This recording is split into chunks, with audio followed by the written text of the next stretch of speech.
में आपका स्वागत है। राजीव को किसी भी हालत में इंदौर मीटिंग के लिए पहुंचना था, लेकिन खराब मौसम की वजह से कभी उड़ानें रद्द हो गई।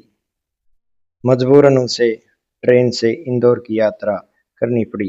राजीव को किसी भी कीमत पर उस मीटिंग में शामिल होना था, इसलिए उसने तुरंत कोटा से ट्रेन का टिकट बुक कर लिया। लेकिन दुर्भाग्य से इसी कोच की सारी सीटें पहले ही बुक हो चुकी थी। इस वजह से उसे जनरल कोच का टिकट मिला। राजीव, जो हमेशा फ्लाइट से यात्रा करता था, आज पहली बार जनरल कोच से यात्रा करने वाला था। मौसम ने उनकी मुश्किलें और बढ़ा दी थी। अगर यह मीटिंग क्लाइंट के साथ न होती तो शायद वह कभी ट्रेन और वह भी जनरल कोच से सफर करने के लिए तैयार न होता। रात के ठीक 12:30 बजे का समय था।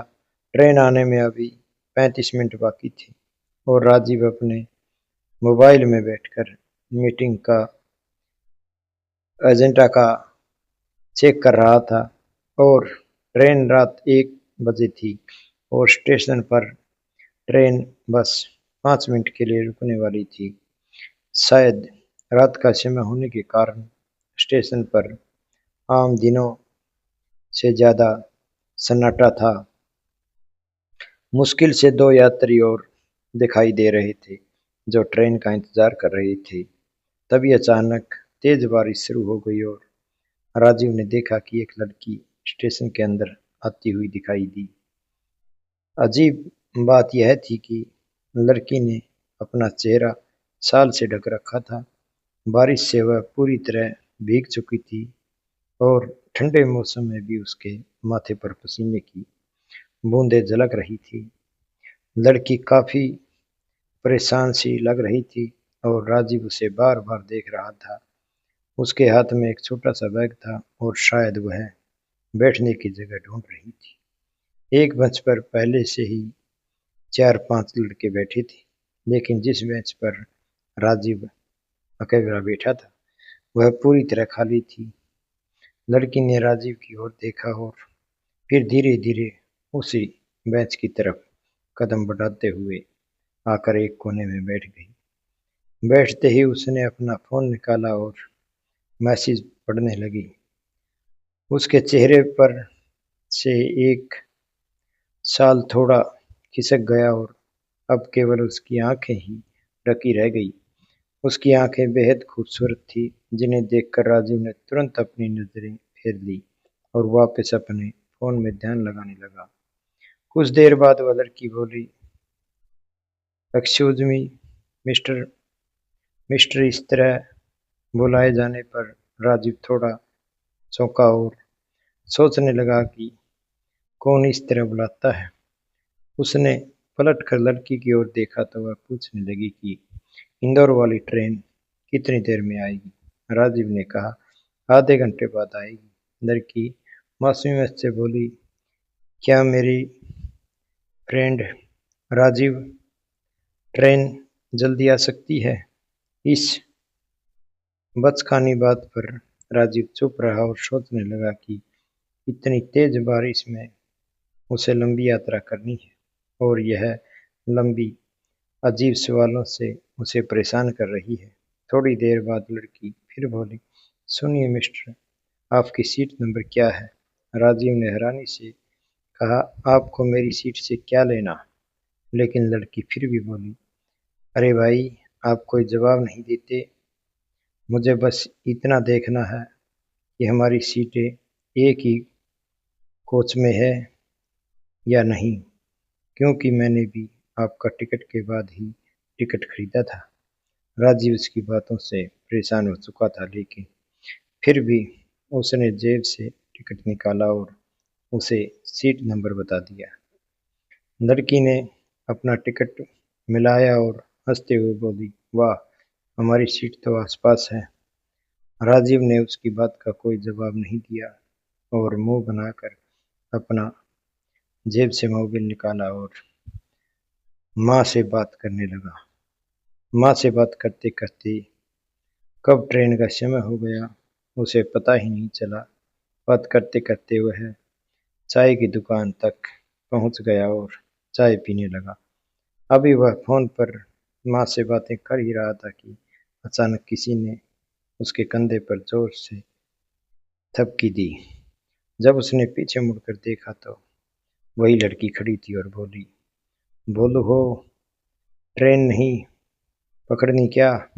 आपकी इस हरकत से राजीव को गुस्सा तो आया, लेकिन वह उस पर गुस्सा नहीं कर सकता क्योंकि सचमुच ट्रेन आ चुकी थी और सायरन बजने लगा था। राजीव तुरंत अपना सामान उठाकर भागते हुए ट्रेन में चढ़ गया और देखा कि वह लड़की पहले ही अपनी सीट पर बैठ चुकी थी और राजीव की सीट उसके पास थी। लेकिन यह भी एक अजीब संयोग था कि उस कोच में राजीव और उस लड़के के अलावा कोई तीसरा यात्री नहीं था। तब की लड़की ने कहा शुरू किया कि अपनी जिंदगी में उसने तुम्हारे जैसे जमीन से जुड़े इंसान कभी नहीं देखे और अगर वह समय पर उसे ट्रेन में नहीं बिठाती तो उसकी ट्रेन छूट जाती। लड़की की इतनी सारी बातों के जवाब में राजीव ने बस इतना ही कहा, थैंक यू सो मच। वैसे भी राजीव बहुत सख्त मिजाज का इंसान था और वह लड़कियों से सीधे सीधे बात करने में कभी सहज नहीं होता था। उसका पूरा ध्यान सिर्फ अपने काम पर रहता था। जीवन में हर चीज परफेक्ट हो यही उसे पसंद था और जरा भी परेशान करने वाली बातें या हालात उसे बिल्कुल अच्छे नहीं लगते थे।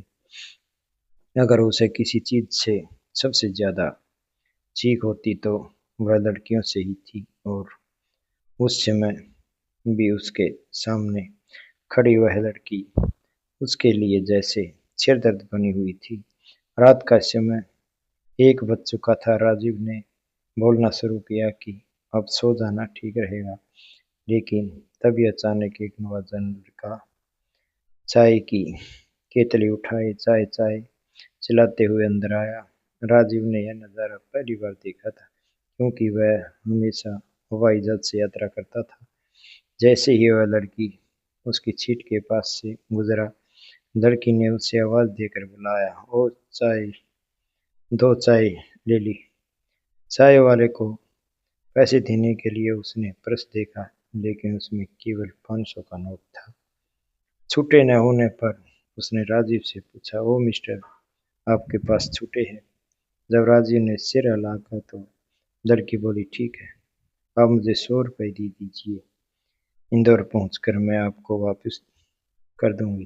राजीव ने उसे पैसे दे दिए और मन ही मन सोचा, यह लड़की तो वैसे मेरी बचपन की दोस्त हो, कितनी बेफिक्र है। लड़की ने चाय वाले को पैसे देकर एक कप खुद लिया और दूसरा कप राजीव की तरफ बढ़ाते हुए बोली, लीजिए मिस्टर, चाय लीजिए। राजीव ने सिर हिलाकर मना किया और कहा, मुझे नहीं चाहिए। इस पर लड़की जिद करने लगी, अरे कितनी बारिश हो रही है, गर्म चाय जरूर पी लीजिए, मैंने आपके लिए तो खरीदी है। राजीव ने जवाब दिया, रात का 1 बजा है, मुझे सोना है और मैं सोते समय चाय नहीं पीता। लड़की ने हंसते हुए कहा, अच्छा तो जाइए, सो जाइए, कौन रोक रहा है, लेकिन पता नहीं क्यों मुझे लगता है कि आप किसी लड़की के चक्कर में देवदास बने बैठे हो। किसी ने धोखा दिया है या आप उसे पा नहीं रहे। लड़की की इन बातों पर राजीव को गुस्सा आने लगा और उसने सख्ती से कहा, मैडम, आप अपने काम से काम रखिए और जब मैं चुपचाप बैठा हूँ तो अपना मुंह भी बंद रखिए। और वैसे भी आप अकेले सफर क्यों कर रहे हैं, यह भी मैंने एक बार पूछा है। राजीव की इस बात पर लड़की थोड़ी चिढ़ गई और बोली, अरे वाह, आप तो बहुत जल्दी चिढ़ जाते हैं।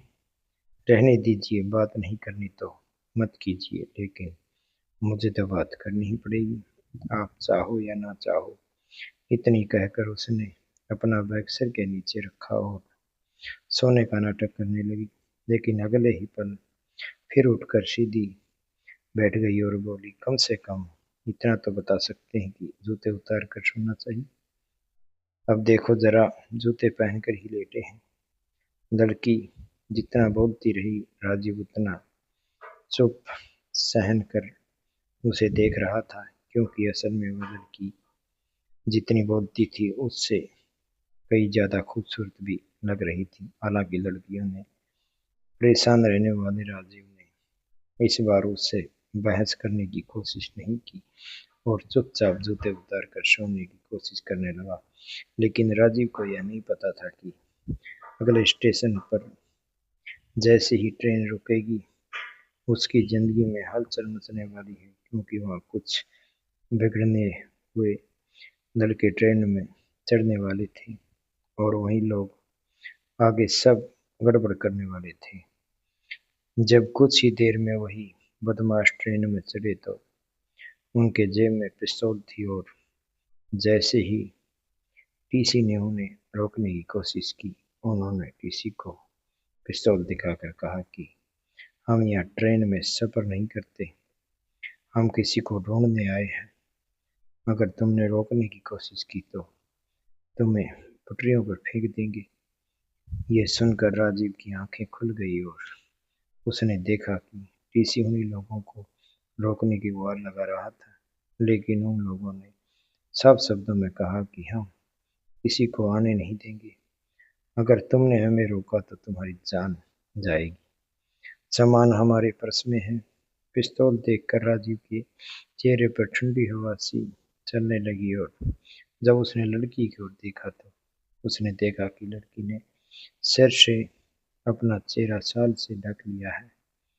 उसके चेहरे पर डर की लकीरें उभर रही थी और उसका सारा बदन कांपने लगा। अब वही लोग राजीव और उस लड़की की सीट के पास आ चुके थे। तब राजीव भी उठ खड़ा हुआ और बैठ गया। वे लोग लड़की से कह रहे थे कि अपना चेहरा दिखाओ, पर लड़की चिल्लाने लगी कि मैं अपना चेहरा किसी अजनबी को क्यों दिखाऊं। तब वह लड़की राजीव से कहने लगी, ओ जी देखिए ये लोग क्या कर रहे हैं। राजीव ने हैरानी से उसे देखा और बोला कि यह क्या बकवास है, पर उससे पहले ही लड़की ने तुरंत राजीव का हाथ पकड़ लिया और सिर हिलाकर इशारा किया। उसकी आंखों के भाव मानो राजीव से मदद की गुहार लगा रहे हो। यह कहानी कैसी लगी? सब्सक्राइब करें, लाइक करें, कमेंट करें। जय श्री राम। धन्यवाद दोस्तों।